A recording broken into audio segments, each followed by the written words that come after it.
स्वागत है आपका फिर से हमारे YouTube channel UGC net set अध्ययन में। तो हम जून में जो हमारा एग्ज़ाम होने वाला है 2023 का, तो वह अभी काफ़ी नज़दीक आया है। तो उसी परीक्षा के अनुकूल हम PYQ क्वेश्चन यह देखेंगे। पिछले वीडियो में हमने भक्तिकाल पर 50 MCQ क्वेश्चन जो कि PYQ थे वहाँ हमने देखे और उनके उत्तर भी हमने देखे। आज हम देखेंगे 50 के बाद के प्रश्न जो कि आने वाले एग्ज़ाम में काफ़ी महत्वपूर्ण होते हैं। ऐसा माना जाता है कि किसी भी एग्ज़ाम में सबसे महत्वपूर्ण और कम समय में तैयारी करने के लिए PYQ क्वेश्चन काफ़ी महत्वपूर्ण होते हैं जो कि पिछले कुछ वर्षों से पूछे जाते हैं। उसी का अध्ययन हम इस वीडियो के माध्यम से करने वाले हैं। तो आज हम देखते हैं यह पहला क्वेश्चन हमारा क्या है। वह है जन्मकाल के अनुसार निम्नलिखित कवियों का सही अनुक्रम लगाइए या सही अनुक्रम है। वह है पहला है कबीरदास, गुरु नानक, दादू दयाल और मलुकदास। यह जो क्रम है यह क्रम संगठित है और यह क्रम सही है। यह जन्मकाल के अनुसार यह क्रम सही है। यह प्रश्न नेट 2015 जून में पूछा गया था। उसके बाद का प्रश्न है संत मत के अलावा शब्द शब्द का प्रचलन और किस पंथ में हुआ है। जैसे कि संत मत में तो शब्द शब्द का प्रचलन हुआ ही है, तो संत मत को छोड़कर अन्य किस पंथ में या किस संप्रदाय में शब्द शब्द का जो है उल्लेख हुआ है, तो वह है नाथ पंथ में शब्द शब्द का उल्लेख हुआ है। उसके बाद है जायसी पहले कवि है, सूफी बाद में। यह किसका कथन है? तो यह कथन है विजय देव नारायण शाही जी का यह कथन है। उसके बाद है 55 नंबर का प्रश्न सुर समाना चंद में दहू किया घर एक। यह काव्य पंक्ति किसकी है? तो यह काव्य पंक्ति कबीरदास की है। उसके बाद है हिंदू मग पर पाँव न राखे का बहुते जो हिंदी भाके। ये काव्य पंक्ति किस बोली में है? तो यह अवधी बोली में लिखी हुई काव्य पंक्ति है। उसके बाद है निम्नलिखित ग्रंथों को उनके लेखकों के साथ सुमिलित कीजिए। तो यह है पहला जो ग्रंथ है वह पहला ग्रंथ है सबंगी यह रजब जी का ग्रंथ है। ज्ञान बोध मलुकदास का है। प्रेम प्रगास यह धरणीदास का ग्रंथ है। और उसके बाद जो है वह है शब्द सागर बुल्ला साहब जी का ग्रंथ है। उसके बाद देखेंगे हम अगला प्रश्न देखेंगे। वह है जो दुख नर दुख में दुख नहीं माने, जो नर दुख में दुख नहीं माने, कुछ स्नेह अनुभव नहीं जाके चंदन माटी जाने। इन काव्य पंक्तियों के रचनाकार गुरु नानक जी है। तो इसके बाद का यह 58 नंबर का प्रश्न और 59 नंबर का प्रश्न अभी है। वह है कहाँ करे बैकुंठ ही जाए, जह नहीं नंद जहाँ न जसोदा नहीं जहाँ गोपी ग्वाल न माय। यह उपयुक्त पंक्तियाँ किसकी है? तो यह पंक्ति परमानंद दास की है। उसके बाद है कमल दल नैननी की उपमानी, बिसरत नाही सखी मो मन ते मंद मंद मुस्कानी। उपयुक्त काव्य पंक्तियों के रचनाकार है, तो उनके रचनाकार है रहीम जी। उसके बाद है 61 नंबर का प्रश्न। वह भी है हिंदी साहित्य का इतिहास में रामचंद्र शुक्ल ने कृष्ण भक्ति शाखा के कवियों को किस क्रम में प्रस्तुत किया है? जो कि रामचंद्र शुक्ल का इतिहास हिंदी साहित्य का इतिहास जी है। इसका प्रकाशन 1929 में हुआ था। तो वह उन्होंने जो हिंदी साहित्य का इतिहास में रामचंद्र कृष्ण भक्ति शाखा है उन कवियों का जो क्रम उन्होंने हिंदी साहित्य के इतिहास में दिया है वह क्रम है। पहले क्रम पर आता है परमानंद दास, दूसरे क्रम पर आता है चतुर्भुज दास और तीसरे नंबर पर आता है चित स्वामी और गोविंद स्वामी, यह जो क्रम है यह आचार्य रामचंद्र शुक्ल के अनुसार सही क्रम है। उसके बाद है निम्नलिखित रचनाओं को उनकी रचनाओं के साथ सुमिलित कीजिए। तो वह देखिए चतुर्भुज दास जी की जो रचना है वह है द्वादेश, मीराबाई की रचना है राग गोविंद, श्री भट्ट की रचना है युगल शतक और नंददास की जो रचना है वह है अनेकार्थ मंजरी। उसके बाद है स्वामी अग्रदास का संबंध किस भक्ति शाखा से है। तो स्वामी अग्रदास का संबंध यह जो है यह राम भक्ति शाखा से उनका संबंध है। अभी है प्रश्न, अष्टछाप में सूरदास के पीछे इन्हीं का नाम लेना पड़ता है। उनकी रचना बड़ी सरस और मधुर है। इनके संबंध में यह कहावत प्रसिद्ध है कि और कवि गढ़िया नंददास जड़िया। यह कथन किस आलोचक का है।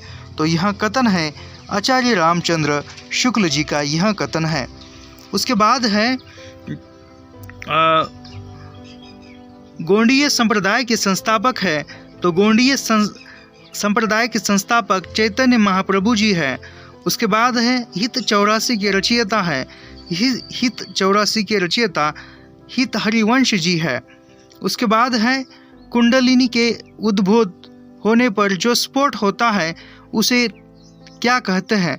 तो कुंडलिनी जो है वह एक चक्र है, वह योग करने से जागृत होता है और वह जो चक्र है वह चक्र नाद है।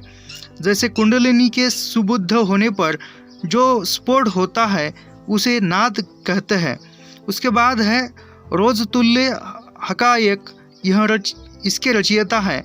इसके रचयिता है नूर मोहम्मद जी। उसके बाद है यह सूचित करने की आवश्यकता नहीं है कि न तो सुर का अवधि पर अधिकार था और न जायसी का ब्रज भाषा पर। यह कथन आचार्य रामचंद्र शुक्ल जी का है। यह प्रश्न जुलाई 2016 में पूछा गया था यूजीसी नेट में। उसके बाद अगला जो दिया है कथन, वह कथन भी आचार्य रामचंद्र शुक्ल का है। देखते हैं कथन क्या है। धर्म का प्रवाह कर्म, ज्ञान और भक्ति इन 3 धाराओं में चलता है। इन तीनों के सामंजस्य से धर्म अपनी पूर्ण सजीव दशा में रहा है। किसी एक के भी अभाव से वह विकलांग रहता है। यह कथन किस आलोचक का है। तो यह कथन भी आचार्य रामचंद्र शुक्ल जी का है। उसके बाद है रचनाकाल के आधार पर निम्नलिखित रचनाओं का सही अनुक्रम बताइए। तो सही अनुक्रम है ज्ञानदीप, प्रेम रतन, हंस जवाहिर और इंद्रावती। यह जो क्रम है यह क्रम सही है। उसके बाद है काव्य पंक्ति है। यह काव्य पंक्ति देखते हैं किसकी है। सका हो श्याम रंग रंगी, देखी बिका गई वह मूर्ति सुर माही पगी। यह पंक्तियाँ किसकी है। तो यह पंक्तियाँ गदाधर भट्ट जी की है। उसके बाद है सुरसागर के पदों का भावानुसरण करते हुए किस कवि ने कृष्ण के जीवन का चित्रण किया है। तो यह रामचरण दास जी ने किया है। उसके बाद है अच्युत चरण तरंगिनी शिवसीर मालती माल, हरि न बनाई सुरसरी की जो इंदव माल। तो यह जो पंक्ति है यह पंक्ति रहीम जी की है। उसके बाद है सुजान कुमार किस सूफी प्रेमाख्यान का नायक है। सुजान कुमार किस सूफी प्रेमाख्यान काव्य का नायक है।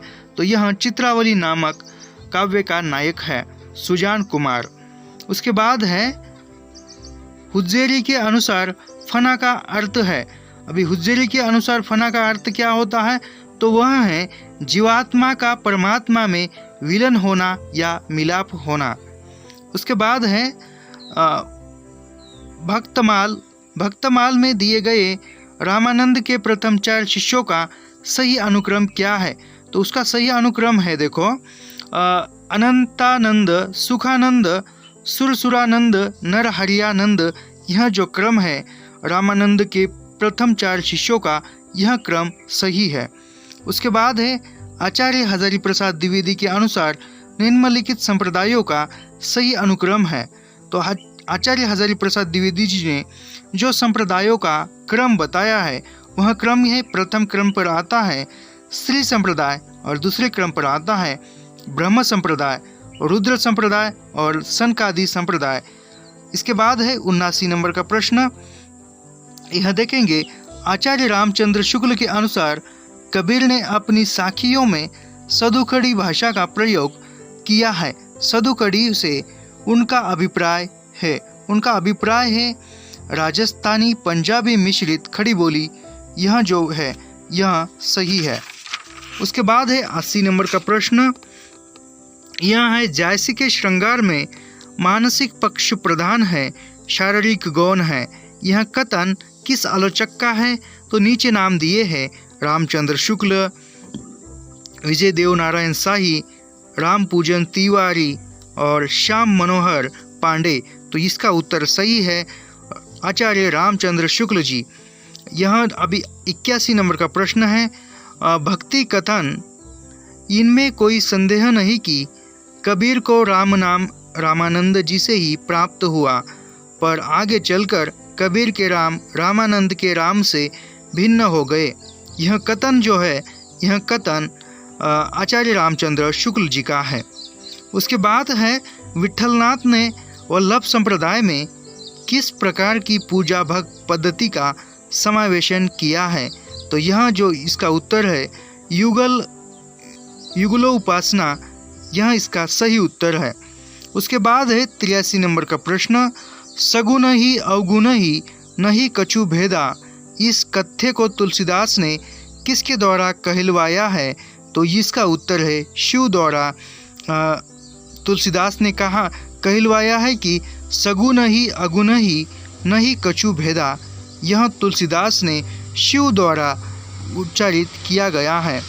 उसके बाद है सचिव वेद गुरु तीनी, जो प्रिय बोल ही भय आस, राज धर्म तीनी कर हो ही बेगही नास।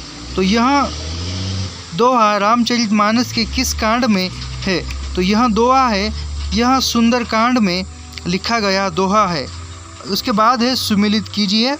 राघव चेतन का संबंध है, राघव चेतन का संबंध पद्मावत महाकाव्य से है और श्री दामा का संबंध सुरसागर से है।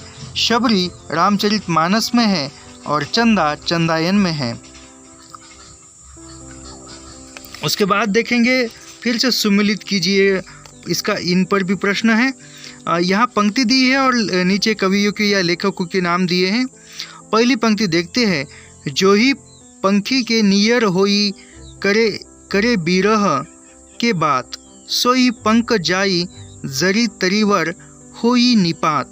यह पंक्ति है, यह पंक्ति जो है यह जायसी की पंक्ति है। हमको सपनेहू में सोच, जो दिन के बिछुड़े नंदन ता, दिन ते यह पोच। तो यह जो है यह सूरदास की पंक्ति है। अब जीवन की है कपि आस न कायो, कनगुरिया की मुदरी कंगना होय। तो यह जो पंक्ति है यह तुलसीदास की है। और इसके बाद जो आखिरी है वह है जिभिया ऐसी बावरी कही गई, सरग पताल आपू ही कही भीतर, रजी जूती खात कपाल। तो यह जो है यह मेरे ख्याल इसका उत्तर सही है रहीम जी की है, जो कि नीतिपरक रहीम के दोहे हैं उनमें से यह पंक्ति है। उसके बाद है मैं नारी अपवन प्रभु जग पावन, रावण रिपु जग सुखदाई, राजू बिलोचन भव भय मोचन, पाही पाही सर नहीं आई। रामचरितमानस की उक्त चौपाई में व्यक्त विचार किस पात्र के हैं? तो इसके पात्र जो है वह अहिल्या पात्र द्वारा यह कहे गए हैं। अभी 88 नंबर का प्रश्न। केवल प्रेम लक्षणा भक्ति का आधार ग्रहण करने के कारण कृष्ण भक्ति शाखा में अनशील विलासिता की प्रवृत्ति जागृत हुई। यह कथन आचार्य रामचंद्र शुक्ल का है।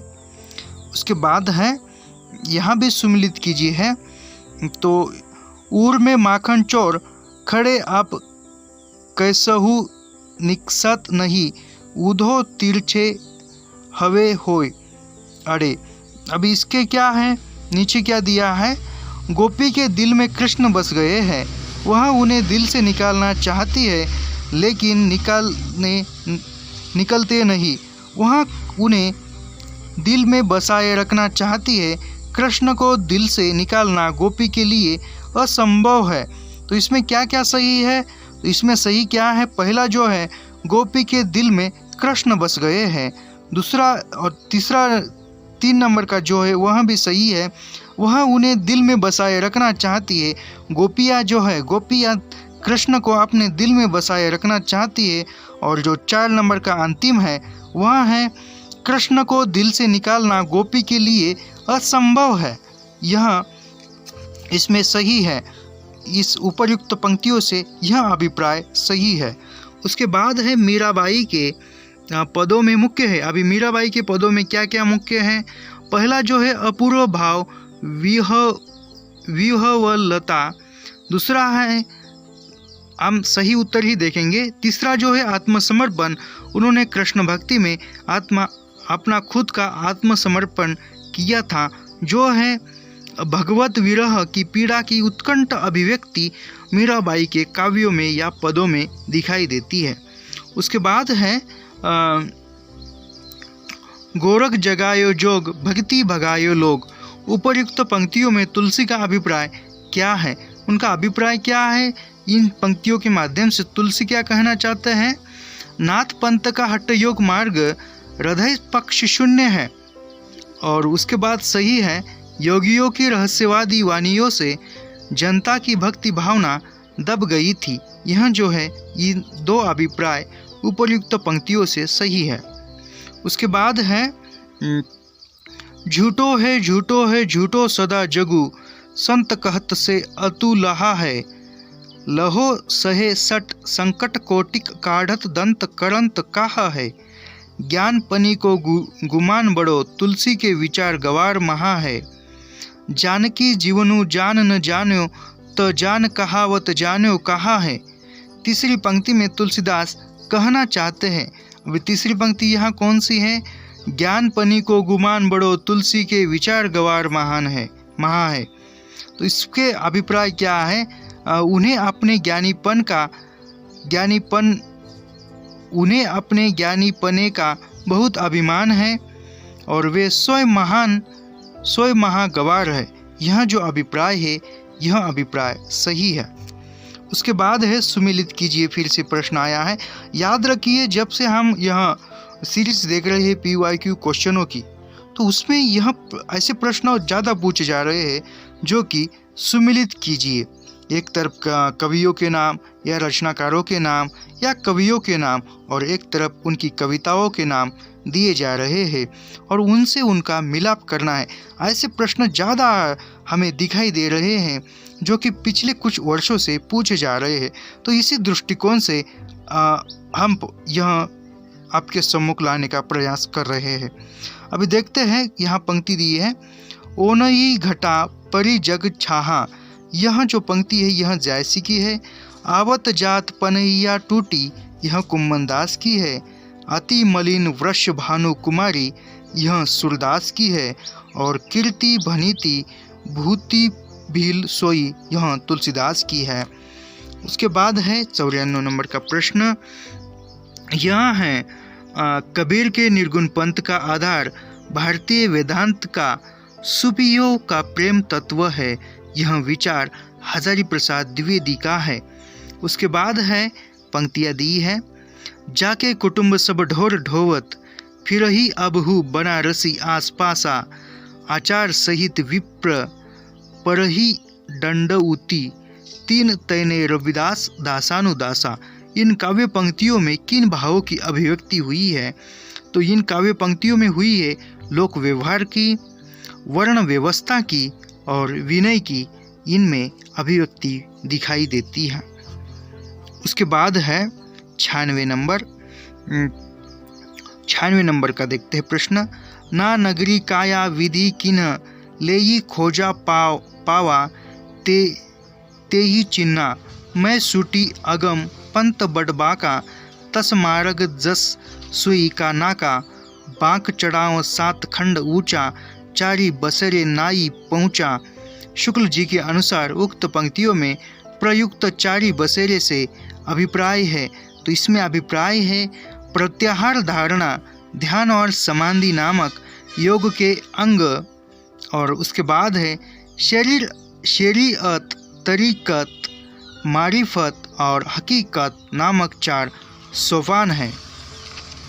उसके बाद है रचनाकाल की दृष्टि से निम्नलिखित काव्य पंक्तियों का सही